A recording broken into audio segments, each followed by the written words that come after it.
Introduction, le choc des mondes.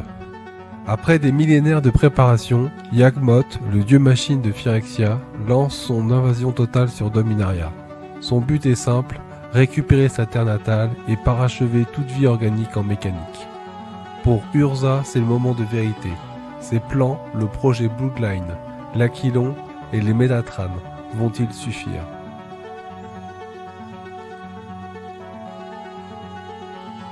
Partie 1. L'invasion, le début du chaos.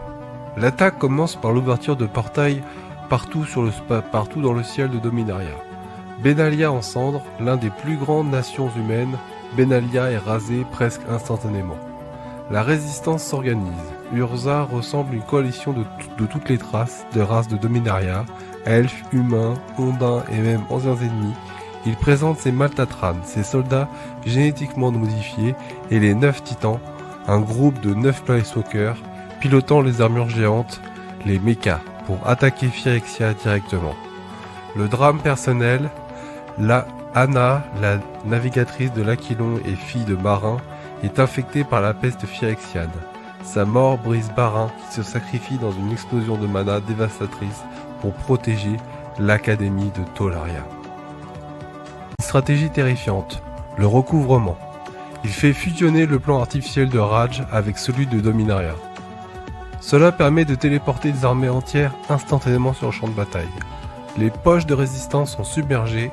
Crovax, devenu mort de Raj, mène des troupes aéroportées contre l'équipage de l'Aquilon. La trahison d'Urza. Urza est fasciné par la perfection technologique de Phyrexia. Il commence à perdre la raison. Il finit par s'incliner devant Yawgmoth, le reconnaissant comme un maître de l'artificier et trahit Dominaria. Apocalypse, la fin d'une ère. Le conflit final se déplace sur le continent d'Urborg. Le duel des champions, Yawgmoth force Urza et Gérard Capachen à s'affronter dans une arène à Phyrexia. Gérard décapite Urza mais réalise que c'est un test. L'héritage, le sacrifice final. Pour vaincre Yawgmoth, Gérard comprend qu'il doit activer l'héritage. Il insère les 2 pierres, la pierre de force et la pierre de faiblesse, qui servaient de dieu à la tête, encore vivante, d'Urza dans la poitrine de l'automate d'argent Karou. Résultat, cela déclenche une explosion de mana par Yawgmoth et anéantit. Urza meurt définitivement et Gérard se sacrifie. La manifestation de Yawgmoth, le dieu machine, descend enfin sur Dominaria, non pas comme un être, mais sous la forme d'un immense nuage de mort noire qui tue tout ce qui touche. Les protecteurs de Dominaria tombent les uns après les autres. Karn, ayant absorbé l'étincelle d'Urza et la puissance de l'héritage, devient le premier Planeswalker artificiel et part explorer le multivers.